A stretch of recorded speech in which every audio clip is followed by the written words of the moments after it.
Today, we're exploring something that I think hits close to home for pretty much anyone driven to succeed. We're looking at a concept straight from the book Business Yoga, specifically business yoga in real life. And the big question we're tackling is, how in the world do we balance our professional ambition without completely sacrificing our inner peace? It's this constant tug-of-war, right? Today, we're going to break down exactly how to manage that tension using a really fascinating concept known as the Manipura Chakra. My goal for us today is to uncover a highly practical, structured way to keep that relentless drive of yours while actually, keeping your sanity intact. So take a second and be honest with yourself. Does your ambition give you energy, or is it secretly starting to cost you your peace? It's a heavy question, isn't it? Look, as professionals, we are constantly bombarded with this message to hustle, to push harder, to hit that next big milestone. And yeah, for sure, that drive absolutely gives us a jolt of energy. But think about your own day-to-day for a second. Have you ever noticed that your relentless drive for success sometimes just leaves you restless? Like, have you ever stared at the ceiling losing sleep over a project, or felt that slow, creeping burn of exhaustion even when you're technically crushing it on paper? We're talking about the hidden cost of unchecked ambition here. And that brings us to this massive paradox we all deal with. The source material hits the nail on the head here. Ambition is absolutely necessary. It's not something we need to feel guilty about or try to suppress. We literally need ambition to grow a business, to innovate, to evolve as people. But, and this is a huge but, when that ambition operates without awareness, the whole thing morphs into something else. It goes from being this helpful, driving engine into a massive source of emotional reactivity. You know the feeling. You want growth, but you're just incredibly anxious all the time. You chase the wind, but you lose sleep. You want it so badly you start micromanaging, over-controlling, and overreacting to every minor speed bump. You're working ridiculously hard, but you're totally losing your clarity. Now, to actually understand how to manage this wild energy, Business Yoga offers this really brilliant framework. It introduces us to the Manipura Chakra. Now, hold on, if you aren't familiar with the terminology, stick with me. In Business Yoga, the Manipura Chakra, which is also known as the solar plexus chakra, sitting right above your navel, is essentially the core battery pack for your professional life. It's directly wired to your personal power, your confidence, your vitality, and your sense of direction. Think of it as the raw, resilient energy that gets you to take action, make those tough, decisive choices, and tackle business challenges without flinching. So when we talk about ambition in this context, we are literally talking about Manipura energy. Okay, so here's the absolute most crucial takeaway we need to internalize. Ambition itself is not the problem. Unaware ambition is the problem. That's the real game changer of this entire explainer right there. Because when your Manipura energy is balanced, meaning when you're acting with awareness, you get all the incredible perks of ambition with zero toxic side effects. A balanced Manipura gives you rock-solid confidence without tipping over into arrogance. It gives you massive action without the aggression. You get the drive but skip the crippling anxiety. You get determination without sacrificing your peace of mind. It's all about fine-tuning your internal engine so it propels you forward rather than tearing you apart from the inside out. So how do you actually know if your ambition has kind of gone rogue and become unaware?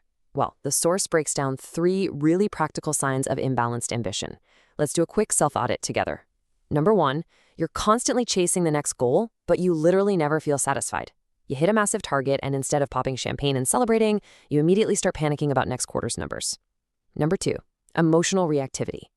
This is when things go sideways, say a lost client or a busted deadline, and instead of just problem solving, you react emotionally. You snap, you get intensely frustrated, you let it ruin your weekend.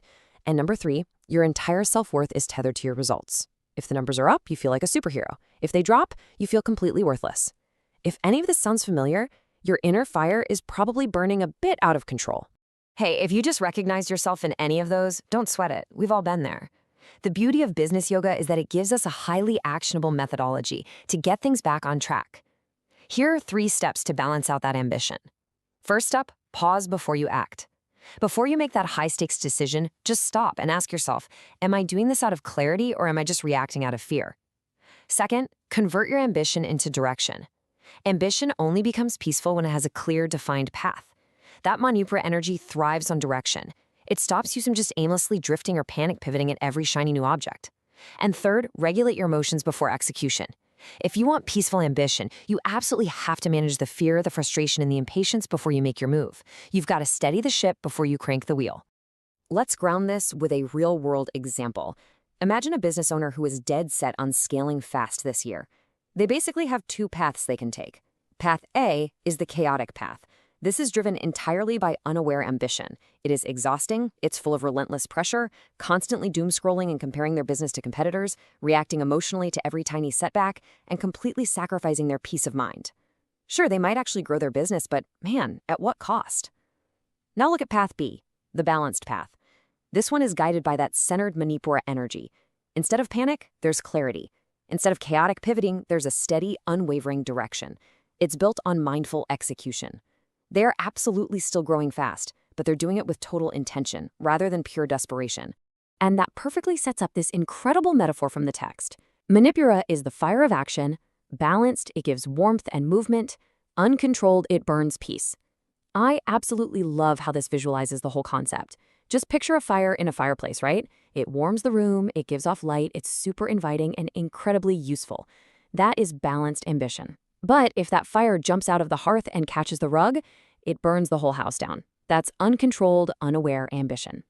The lesson here isn't to put the fire out. We need that fire. We just need to keep it contained and guided by awareness. We have to become good at tending the fire. So I want to take a deliberate pause right here.